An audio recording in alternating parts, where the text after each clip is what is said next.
같이 가야 한다. 자, 김동연 경제부총리 그리고 장하성 청와대 정책실장 한동안 불협화음 논란에 휩싸였었는데 어제 국회에 나란히 출석해서 경제 정책에 대해서 한 목소리를 내면서 갈등설 진화에 나서는 모습이었습니다. 과연 논란이 사그라질 수 있을까요? 자세한 얘기 최창렬 용인대 교수 그리고 김태현 변호사와 나눠보겠습니다. 두 분 어서 오십시오. 안녕하세요. 예. 어제 이제 모습 보셨는데요. 김동연 총리 그리고 장하성 실장 어제 국회 예산결산 특별위원회 전체 회의에 나란히 이렇게 출석한 모습을 보셨는데 일부 의견 차이가 있었다 이렇게 인정을 하면서도 갈등설 해명에 적극적으로 나서는 이런 모습이었습니다. 이 발언 좀 더 자세히 들어보고 얘기 나누겠습니다. 두 개의 우리 경제 정책의 축이라고 할 수 있는 소득주 성장과 혁신 성장의 두 축을 조화롭게 보고 이것이 선택의 문제가 아니라 같이 가야지. 그동안 의견 차이가 있는 경우도 분명히 있었습니다. 그러나 일단 토론을 거쳐서 우리의 정책을 선택을 한 이후에는 지금까지 저는 김동연 부총리와 다른 방향으로 정책을 했다 그런 생각은 전혀 하지 않고 매우 현재까지는 호흡을 잘 맞추고 있다 이렇게 제가 아주 자신 있게 말씀드리겠습니다. 정책의 집행은 전적으로 김동연 부총리를 중심으로 한 경제부처에서 하는 역할이고요. 네, 김동연 부총리, 장하성 정책실장 방법론의 차이는 있는데 정책의 전체적인 방향 이거는 이견이 없다 이렇게 좀 갈등설을 봉합하는 이런 모습을 어제 보였습니다. 이견이 있죠. 없을 수가 없는 게 있다고 생각해요. 예. 왜냐하면 지금 문재인 정부의 경제 기조는 소득주도 성장, 혁신 성장, 공정 경제란 말이에요. 그렇죠. 소득주도 성장은 일단 좀 분배 쪽에 그래서 분배를 통해서 성장을 더 강화시킨다. 그래서 분배와 성장이 선순환돼야 된다는 것이고 그리고 우리 사회의 격차가 워낙 심하기 때문에 어떤 일자리 창출이나 저소득층의 주머니를 메꿔서 분배도 개선시키고 이것이 결국 소득 성장에 기여한다 이런 구조고 혁신 성장은 그것보다는 뭐 그걸 부인하지는 않습니다만 혁신 성장이라는 거는 분배보다는 어쨌든 간에 성장 동력을 살려나가야 됐다는 거란 말이에요. 그러니까 분배와 성장은 다 중요한 가치들이고 반드시 우리가 놓치면 안 될 가치들인데 이게 기본적으로 상충되는 부분이 분명히 있는 거 아니겠어요. 이 두 가지를 가겠다라는 거였어요. 그리고 그 과정은 공정하게 하자, 균등하고 평등하게 하고 결과는 정의로워야 된다. 뭐 이런 거란 말이에요. 이 정부의 전반적인 그 프레임이라는 게. 근데 지금 경제 관료 출신인 이 김동연 부총리는 분배도 중요하겠지만 최근에 최저임금 인상 등 여러 가지 요인 때문에 성장이 떨어지고 있다라는 쪽에 분명히 철학을 가지고 있어요. 이 사람은, 이분은. 그리고 장하성 실장도 성장이 중요하지 않다는 건 아닌데 아무튼 성장보다도 혁신 성장보다는 일단 소득주도 성장을 포기하면 안 된다는 입장이기 때문에 일단 정부의 이른바 투톱이라고 그러잖아요. 청와대 정책실장이고 경제 정책을 담당하는 경제부총리이기 때문에 이 두 분의 갈등이 자꾸만 그 안에서는 갈등이나 여러 가지 건강한 토론이 필요하겠으나 이것이 정책으로 나올 때 하나로 나와야 될 거 아니겠어요? 나올 때는. 네, 근데 이런 것들이 계속 노출되어 왔던 거란 말이에요. 이제 그런 부분들을 의식해서 뭐 갈등이 봉합됐다 이런 표현을 쓰는 건데 기본적인 이견의 차이는 분명히 있어요. 이걸 어떻게 잘 조화시키느냐는 결국은 정책의 묘미의 문제라고 생각하기 때문에 이걸 자꾸 갈등이 봉합됐다 안 됐다 이런 관점은 역시 전 지엽적이다 이렇게 봅니다. 그러니까 건강한 토론은 이때 네. 이렇게 정책을 발표할 때 이견이 있는 것처럼 보이는 건 좋지 않다. 그렇습니다. 내부에서 좀 봉합을 하고 발표를 하는 게 좋겠다 이런 얘기를 해주셨는데 사실 분배와 성장 말씀하신 대로 어느 쪽에 무게를 두느냐에 따라서 두 사람의 좀 의견차가 있는 것은 사실인데요. 근데 워낙 의견차가 있을 수밖에 없는 게 두 사람이 걸어온 환경이라든가 배경이 워낙 다르잖아요. 원래 이제 관료 조직하고 이제 그 대통령 캠프 출신의 어떤 자문 교수단하고 정통 관료 측에서는 사실 충돌이 굉장히 많습니다.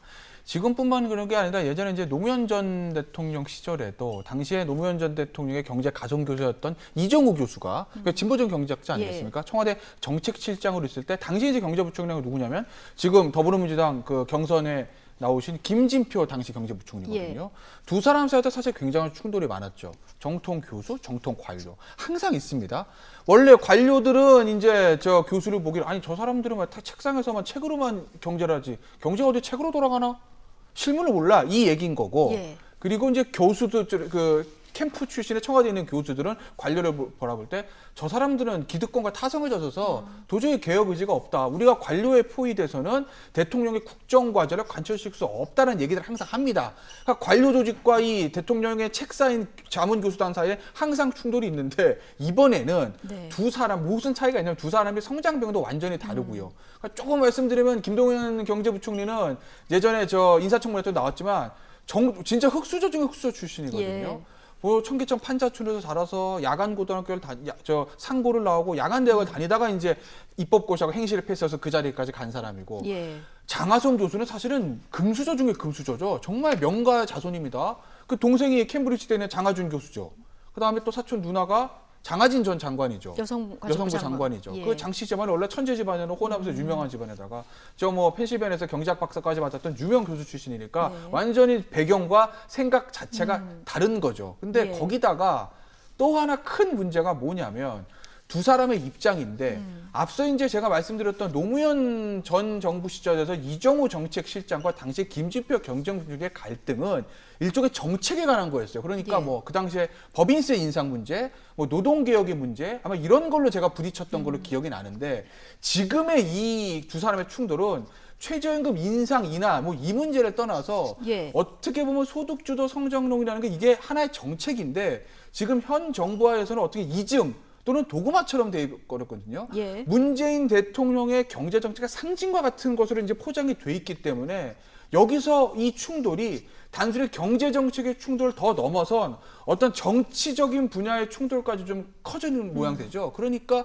해결되기가 그렇게 쉽지는 않을 거예요. 그러니까 이제 앞으로 학자적 관점, 관료적 관점 이 의견처럼 어떻게 국민 앞에 이견이 없는 것처럼 보이게 또 정책도 종합하고 보이는 것도 이렇게 하느냐 이게 이제 관건인데 문재인 대통령이 얼마 전에 일자리 문제 직을 걸고 이렇게 임해라 이런 얘기를 하지 않았습니까? 이런 대통령의 주문이 어느 정도 어제 이 두 사람의 기류 변화라고 할까요? 이런 부분에 영향을 미쳤다고 아마 볼 수 이제 있을까요? 장하성 실장도 그렇고 김동연 부총리도 부담이 클 겁니다. 아마 예. 이게 자꾸 언론에 갈등을 비치고 두 사령탑 간의 여러 가지 뭐 관료 출신이다.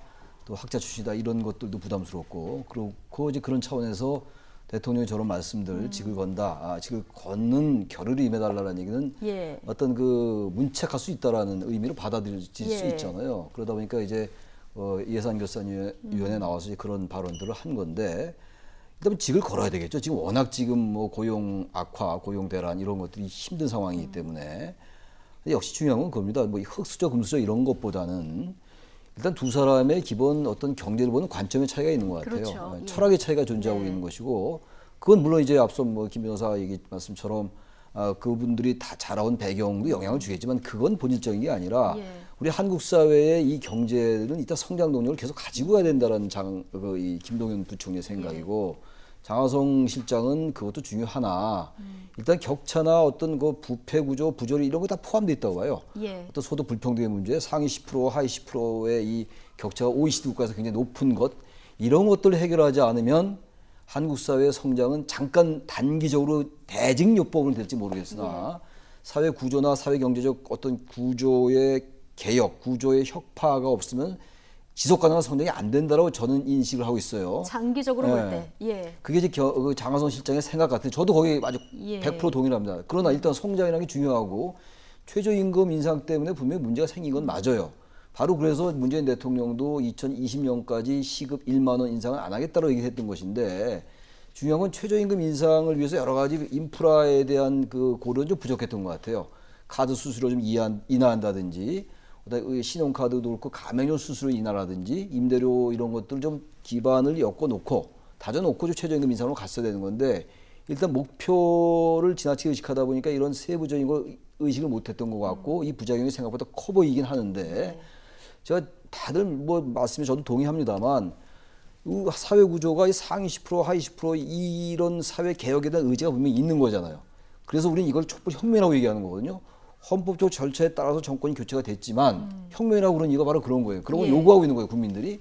근데 그런 의제나 이런 것들이 실종될까 저는 대단히 우려스럽다는 겁니다. 아마 그런 부분들을 장하성 실장이 의식하고 있는 게 아닌가. 예. 김동연 부총리대로 또 그러나 어쨌든 당장 이 지금 고용이 너무 힘들다라는 예. 부분이라서 사실 어떤 면에서 볼 때 궁극적인 같은 방향이지만 방법론은 분명히 차이가 있는 거라고 봐야 되겠죠. 그렇죠. 예. 둘 다 맞는 얘기인데 그럼요. 이게 경제를 어떻게 풀어가야 되느냐 이 방법론에서 시각차가 조금 있는 상황입니다. 이렇게 갈등설이 그런데 계속 불거지니까 정부는 좀 불편할 수밖에 없는 이런 상황이죠. 이낙연 국무총리, 김동연 부총리, 장하성 실장 간의 엇박자가 아니다 이렇게 강조를 했고요. 김의겸 청와대 대변인은 두 사람이 빚셀 틈이 없이 소통하고 있다 이렇게 얘기를 했습니다. 제 눈엔 빚이 많이 새는 것 같이 보이는데 어쩌죠? 그렇습니다. 왜냐하면 예. 경제 사랑탑 누구다 이게 중요한 게 아니라 이제 가장 중요한 게 구체적인 메시지인 건데 어제도 이제 사실은 뭐 갈등의 봉합이다 뭐 이런 얘기는 좀 나오긴 했습니다만 맞죠? 영상 보셨지만 뭐 좀 이렇게 악수도 하고 무슨 분위기 좋습니다. 그런데 중요한 건 뭐냐면 지금 이제 시장에 번지고 있는 일자리의 어떤 감소 문제, 예. 그다음에 최저임금 인상 문제 이거거든요. 어제 이제 뭐 어떤 질문이 있었냐면 핵심적으로 국회의원들이 뭐라고 그러냐면 두 가지인데 하나는 야 일자리 언제 늘어날 것 같니 이렇게 물었어요. 그랬더니 장하성 실장은 올 연말 이렇게 얘기합니다. 예. 저 김동연 부총리 시간 좀 꽤 걸리겠는 걸 이렇게 얘기해요. 네. 진단 자체가 다릅니다. 완전히 다른 거예요. 그다음에 이제 최저임금 인상의 문제에 대해서 야 최저임금 인상이 일자리 하락에 영향 있어 없어 그러니까 김동연 부총리 있는데 이렇게 얘기를 합니다. 장하성 실장 뭐라고 그러냐면 좀 분석을 해봐야 되겠습니다. 이렇게 얘기 아니라고 얘기는 안 일부다. 했는데 예, 일부 영향은 있지만 예. 좀 분석을 해봐야 된다 이러는 거죠. 그러니까 현재 문제를 보는 어떤 일자리 문제를 보는 원인 분석과 대책에 대한 시각이 좀 다른 거죠. 이게 중요한 거거든요. 그러니까 뭐 소득주도 성장 형식 같이 가야 되는 거 맞죠? 그러니까 어제도 두 사람이 그냥 좋은 얘기 많이 해요. 원론적인 얘기들. 네. 소득주도 성장과 형식 성장 같이 가는 겁니다. 분리될 수 없습니다. 예. 원론적인 얘기입니다. 경제사령탑 김동연 부총리입니다. 원론적인 얘기예요. 왜냐하면 장하성 실장 뭐라 그러냐면 부총리입니다. 왜냐하면 집행은 당연히 총리가 하는 거 아니겠습니까? 그리고 저는 청와대에 들어와서 한 번도 관계부처 장관 회의를 주재한 적이 없어요. 당연히 안 하죠. 정치시장의 관계부처 장관을 어떻게 주재해요? 그러니까 경제부총리는 김동연 경제부총리가 경제사령탑입니다. 한다는 얘기거든요. 원론적인 얘기들은 일치를 했으나 정말 구체적인 악마는 디테일이 있다고 가장 중요한 정책 집행과 어떤 현재 문제의 원인 진단과 앞으로 전망에 대한 시각이 완전히 다르기 예. 때문에 이게 빚셀 틈이 없다라고 말할 수 있는 상황인지 저는 사실 좀 의문입니다. 그렇군요. 뭐 어제 김의겸 대변인이 뭐 이제 원론적으로는 같이 가야 되지만 곳곳에 이제 차이가 보인다 이런 얘기를 해주셨는데 지금은 숨소리만 달라도 이제 언론에서 견해차가 있다 이렇게 기사화하는 경향이 있다 이런 글쎄요, 얘기도 그런 적이 했었거든요. 있어요. 이게 어떻습니까? 언론에서 좀 과잉 대응하는 측면이 저는 있는지 약간 이건 과잉 어떻게 대응한 보세요? 측면이 있는 것 같아요. 있는 것 같다. 분명히 예. 갈등은 있어요. 뭐 지금 충분히 이제 설명 드린 바와 같이 두 분의 어떤 그 경제 정책을 보는 관점이 다르기 때문에 그리고 우리 사회의 여러 가지 경제적 어려움에 대한 그 원인과 진단과 처방이 다 달라요. 어쩔 수 없어요. 네. 그건. 문제는 그런 것들 어떻게 조화시키냐 문제인데 너무 언론이 이걸 갈등을 계속 몰고 가는 거는 예. 별로 바람직하지 않아 보이기도 하고 너무 약간 현상보다는 조금 과잉 부각되는 면이 없지 않다라는 예, 말씀 저희가 좀 반성을 해야 되는 이런 부분이니까. 반성이라기보다는 예. 어쨌든 어제 그 장하성 실장이 한 발언 중에서 주목되는 발언이 하나 있었는데요. SOC 경기 부양 유혹을 느껴도 참고 있다. 이런 얘기를 했거든요. 이게 어디서 나온 얘기냐면 친이명박계 권성동 의원이 고용지표 악화가 전 정부 때문에 그런 거냐 이렇게 질문을 했는데 여기서 답하다가 이제 나온 얘기란 말이죠. 자, SOC 경기 부양 하면은 떠오르는 것이 이제 4대강 그렇죠. 네. 사업일 수밖에 없고요. 자, 이거 어떻게 이 행간을 어떻게 읽으셨습니까? 그러니까 사실 처음에 이걸 시작은 아마 이해찬 의원의 얘기일 거예요. 예. 이해찬은 이제 전당대회 과정에서 야 이명박 전 대통령도 4대강 사업이 20몇 조 들어갔는데 그것 때문에 그 돈이 산업구조 개혁에 들어갔으면 4차 산업화 발전해서 예. 지금 일자리가 생겼을 텐데 쓸데없이 그때 그 돈 써서 그래라는 이제 얘기를 했습니다. 예. 거기서 이제 현 야권에서 굉장히 이제 발끈한 거죠. 왜 문제를 현 정부에서 있던 문제를 10년 전 정부까지 문제를 삼느냐 뭐 이런 얘기를 하고 했는데 어제 이제 장하성 정책실장의 그런 얘기들은 예. 이해찬 의원이 했던 얘기는 사실 전당대회 과정에서 조금 정치적인 수사의 냄새가 나는 거죠. 근데 어제 장하성 정책실장 그 얘기는 굳이 뭐 이명박 전 대통령 측의 책임을 돌리려는 어떤 정치적인 목적보단 어쨌든 경제학자로서의 나름의 이제 생각을 얘기했던 것 같아요. 저 얘기는 좀 맞는 부분이 있거든요. 예를 예. 들면 SOC 사업에 투자를 하게 되면 어쨌든 고용이 상승되는 거 맞습니다. 그렇죠. 근데 본인들은 그거를 알면서도 하지 않는다는 그런 얘기이기 때문에 저는 그냥 저것은 정책 실장으로서의 뭐 본인의 개인적인 소신을 밝힌 거라고 봅니다. 예, 교수님 어쨌든 지금 뭐 고용 지표를 위해서 인위적으로는 경제 부양을 안 한다. 이제 청와대 정책실장이 이렇게 얘기한 거 아니겠습니까? 이 부분은 어떻게 보십니까? 어떤 특별한 도화선을 일부러 만들지 않겠다. 그러니까 이게 단기적이고 대직요법에만 치중하지 않겠다라는 예. 의미를 해석하면 될 것 같아요. SOC라는 게 사회 간접 자본이니까 필요한 부분이 있죠. 뭐 사실 그걸 SOC 사업을 확대하면 일자리가 늘어나는 건 당장 맞습니다. 늘어나죠. 예. 일자리 지표나 고용 지표는 좀 개선될 수가 있겠죠. 그러나 어쨌든 중요한 거는 그러한 대직요법이 그렇다고 전혀 무의미한 건 아니겠죠. 일시적 처방도 중요하다고 봅니다. 뭐 재정 지원이라든지 재정 확대 이런 것들도 예. 중요한 거는 그런 것도 우리 사회의 경제 체질을 강화할 필요가 있잖아요. 예. 근데 그러면서 SOC나 이런 사회 간접 자본 토목 사업 이런 것들에 대한 지나친 그 부양, 경기 부양 이런 것도 부동산 경기라든지 너무 자꾸 의존하면 안 된다. 그거는 아니다라는 생각을 얘기한 거예요. 전 예. 방향은 맞는 거죠. 단지 그렇다고 사회 간접 자본을 전혀 투자하지 않는다는 얘기는 아니니까. 그러나 너무 과거 정권들에서 일정 부분 지나친 토목 사업, 특히 뭐 대표적인 게 지금 말씀처럼 뭐 이제 4대강 같은 거였는데 도로 건설 이런 것 쪽으로 해서 경기 부양하는 건 바람직하지 않다. 그건 다시 또 기저효과로 나타날 수 있다라는 예. 그런 나름의 어떤 학자적 견해를 밝힌 거라고 봅니다. 예. 교수님, 예. 지금 이 시점에서 김동연 부長다음 주면 이제 개각 얘기가 개각 나옵니다. 있죠. 중폭 정도 될 거다. 서너 자리 정도 장관이 교체될 거다. 이런 전망이 나오는데요. 김동연 경제부총리는 어떻습니까? 좀 유임될 거라고 당연히 보십니까? 유임돼야 되겠죠. 이런 당연히 상황 유임돼야 속에서 된다. 만약에 뭐 배제를 한다면은 그거는 상당히 경제 정책 자체에 대한 그 시그널 자체가 달라질 수 있기 때문에 네. 그건 전 모르겠어요. 제가 알 수는 없겠으나 그 유임될 가능성이 훨씬 높다고 생각합니다. 훨씬 높다. 네. 다음 주에 만약 개각이 발표되면 최 교수님 전망이 맞는지 한번 보도록 하겠습니다.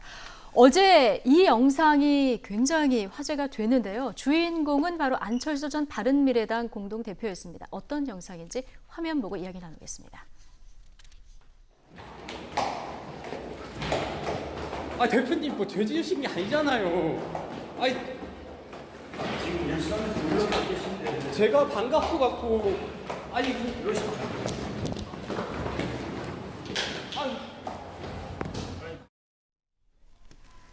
네, 지금 저기가 마포구에 있는 싱크탱크 미래사무실 여기로 좀 알려지고 있는데 네. 많은 분들이 생각하는 게 안철수 대표 독일 간다 그랬는데 아직 한국에 있었어. 일단 이 생각을 먼저 하는 것 같습니다. 그렇죠. 저도 귀국했다는 소리를 못 들었어요. 사실은 예. 귀국을 했으면 사실 뭐 기자들이 공항에 나가서 어떤 멘트라도 한번 좀 들어보려고 했을 텐데 그런 게 전혀 없지 않았습니까? 예, 귀국한 게 네. 아니고 안철수 잠시 들린 대표 건가요? 아니 그건 아니고 아직 안 나갔습니다. 아, 아직 안 나갔나요? 안철수 대표가 지방선거 끝나고 나서 이제 책임지고 물러나면서 아. 독일 가겠다 한 게 8월 안에 가겠다 했습니다. 근데 아직 그 그러게요. 시점이 안 됐을 수도 제가 있어요. 잘못 알고 있어요. 저도 그 나간 예. 줄 알고 있었거든요. 나가지 독일에. 않았습니다. 예. 그래서 그때 왜 하필 독일에 이런 얘기를 했던 예. 것 같아요. 이제 안 나가고 이제 국내에 있다라는 건데 어제 이제 저 한 사무실에 들렀다가 거기서 이제 기자가 모르니까 이제 저렇게 좀 나갔다는 거죠. 모양새는 굉장히 안 좋습니다. 무슨 예. 죄 짓고 나간 사람도 아니고 뭐 나름대로 곡절이 있을 수 있겠지만 대선 후보까지 지내고 서울시장 후보까지 지내고 우리나라 가장 어떻게 보면 한때 뭐 대통령 근처까지 갔던 큰 정치인으로서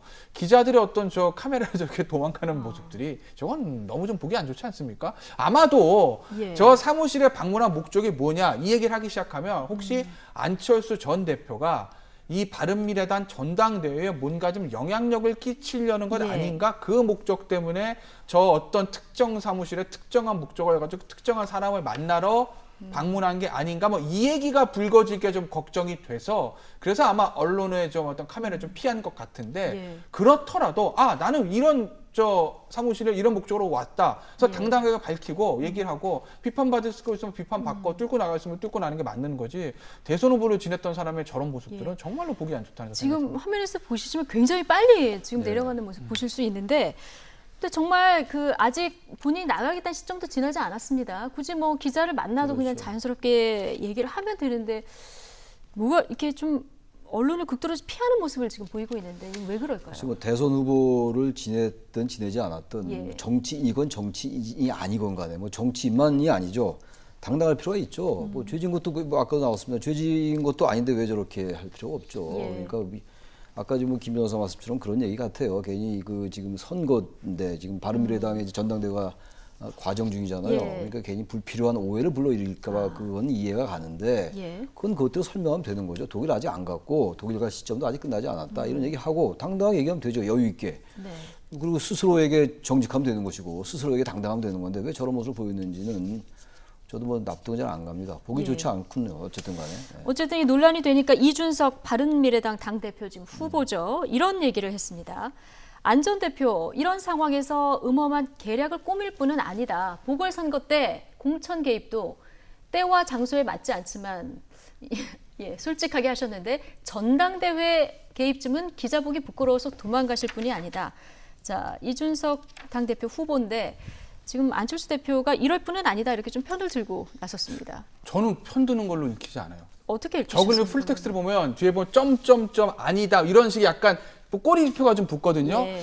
일종의 좀 이렇게 돌려서 저는 비난하는 거라고 좀 읽은 게 뭐냐면 오늘 지금 한 3시간 저기 이준석 전 후보가 예. 글을 올린 걸로 좀 제가 내용을 읽거든요. 이런 부분들이 있어요. 중간에 당직을 맡고 그러니까 바른미래당의 어떤 문제점을 지적을 하면서 당직을 맡고 있으면서도 거리낌 없이 조직을 불러 모아 특정 후보의 선거운동에 지원을 모의한 의혹이 있는 자들 그리고 그 건물에 출입하다가 기자에게서 주랭랑을 친 특정 정치인까지 예. 모든 것은 백일화에 드러나고 이것은 이제 그 실체가 하나둘 드러나고 있습니다. 그리고 바른미래당 기로 있을 때마다 항상 비합리적인 판단으로 당을 방건들이 당권파 뭐 이런 얘기들을 하거든요. 풀텍스트를 보면. 그러니까 저 글의 풀텍스트가 아니라 오늘 올린 글에 보면 그렇게 돼 있어요. 예. 그러니까 저 글도 뒤에 보면 뭔가 이제 우리가 좀 말꼬리를 흐리는 듯한 그런 표현들이 좀 붙어 있어서 저는 안철수 전 대표에 대한 옹호글이 아니라 저는 뭐 상당한 비판적인 예. 글이라고 봐요. 전반적인 맥락을 봤을 때는 일종의 그렇군요. 돌려서 비율해서 돌려서 공격을 하는 거죠. 점점점 이것의 네. 행간을 좀 읽어야 되겠군요. 그렇죠. 그것과 오늘 올린 글까지 좀 종합을 해서 보면 그리고 이준석 후보와 안철수 전 대표와의 구원과 어떤 관계들을 보면 예. 옹호하기보다는 저는 비판하는 거라고 읽습니다. 예. 어쨌든 괜히 도망은 아니지만 어쨌든 저렇게 빨리 기자를 피하는 모습이 노출되다 보니까 진짜 안심이 있었던 거 아니야 이런 의혹만 키우는 이런 상황이 돼버렸습니다. 자, 마지막으로 이 얘기 조금 해보겠습니다. 어제 이재명 경기도지사와의 스캔들 당사자인 배우 김부선 씨가 경찰에 출석을 했는데요. 조사 전에 준비한 입장문을 낭독했습니다. 이 얘기 먼저 들어보시죠. 이재명 씨 들으세요. 저 김부선은 여기까지 오기를 원치 않았습니다. 그러나 이제 진실을 국민과 경찰에게 말하려고 왔습니다. 죽을 각오로 거짓과 싸울 것입니다. 인간 김부선이 인간 이재명을 법정에 세울 것입니다. 저는 이재명 씨를 정식으로 고소를 하고 법정에서 민낯을 낱낱이 고발하겠습니다. 이재명 씨의 거짓말, 결정적인 거짓말을 자료를 드렸고요. 제 자신을 보호하기 위해서 저는 변호사와 반드시 입회해야 될 것 같다는 여러 팬들의 우려에 자, 이재명 씨 들으세요. 이렇게 시작하면서 지금 이재명 경기도지사를 반드시 법정에 세우겠다 이런 얘기를 지금 했습니다. 이 작심 발언까지는 미리 준비를 해온 것 같습니다. 굉장히 철저하게 누구의 도움을 받았는지는 모르겠습니다만. 뭐 작정하고 왔겠죠. 예. 지금 이 김부선 씨는 본인이 이제 고발인도 되고 피의자도 되고 이런 그렇죠. 상황이잖아요. 예. 지금 양쪽이 다 마찬가지인데. 근데 이 부분은요. 지금 이재명 지사와 김부선 씨가 얘기하는 게 전혀 이게 완전히 상충되고 있는 거잖아요. 그래서 이건 그야말로 진실 공방의 문제라고 보고 서로 주장하는 거에 대한 어떤 확고한 특히 이 김부선 씨가 주장하는 것에 대해서 김부선 씨가 확고한 물증을 가지고 있지 않는 것으로 저는 보입니다. 예. 아마 누구 말이 맞는지 모르겠어요. 뭐 나중에 법원은 역시 또 법리적으로 판단하는 기관이고 한데 계속 이런 것들이 논란이 되잖아요. 예. 이 논란의 끝은 결국은 뭐 법정에서 판단이 나겠습니다만 이런 것들은 김부선 씨가 이런 얘기하는 건 아무튼 자신은 확고하게 어떤 그 이재명 지사의 말이 거짓말이다라는 것을 아주 작정하고 알리는 거라고 봐야 되겠죠. 일단. 예.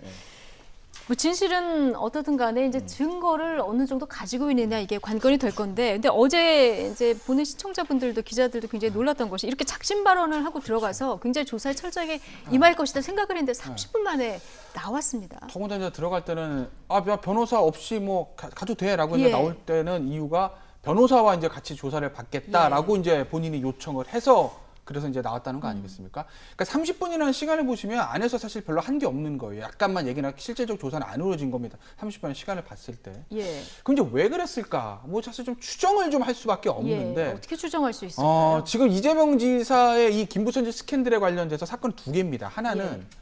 김영환 바른미래당 쪽에서 네. 선거 과정에서 김영환 의원이 또 당신 사귀었지? 아닌데? 이 부분을 가지고 허위사실 유포다라고 이제 공직선거법 허위사실 유포로 이재명 지사를 고소한 게 있어요. 고발. 그렇죠. 그럼 피의자가 이재명 지사입니다. 예. 그러면 그 사건에서는 김부선 씨는 참고인일 뿐이에요.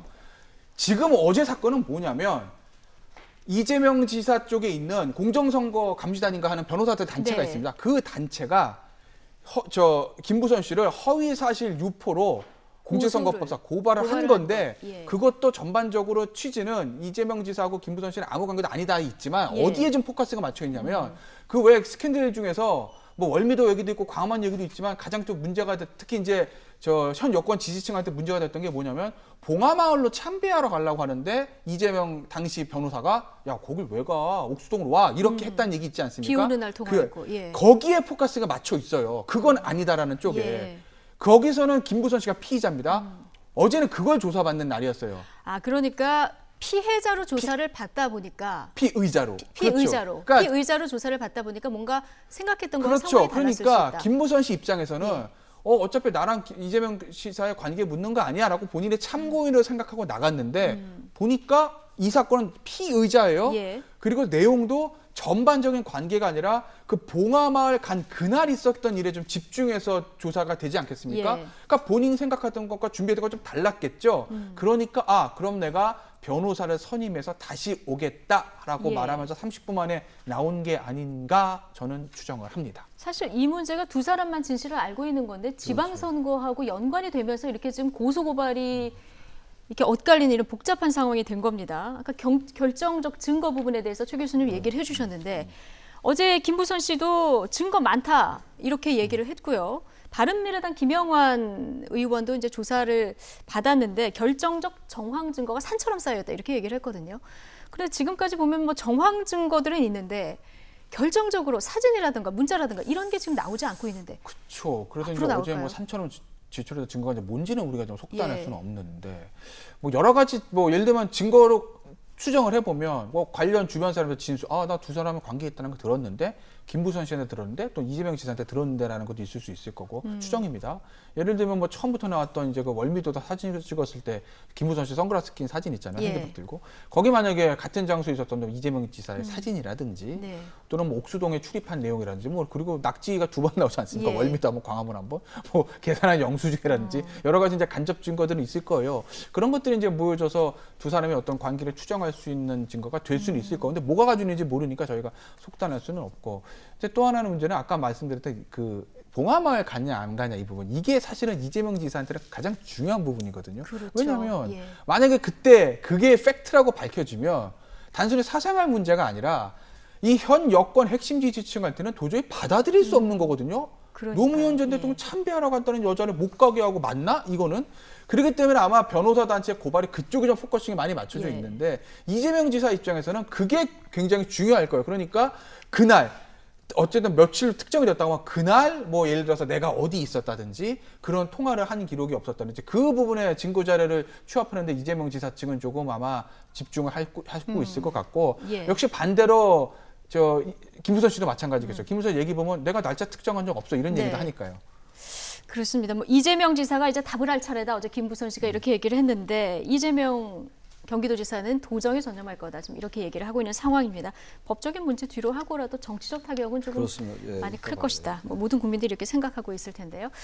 최창렬 용인대 교수 그리고 김태현 변호사와 얘기 나눠봤습니다. 오늘 고맙습니다. 네.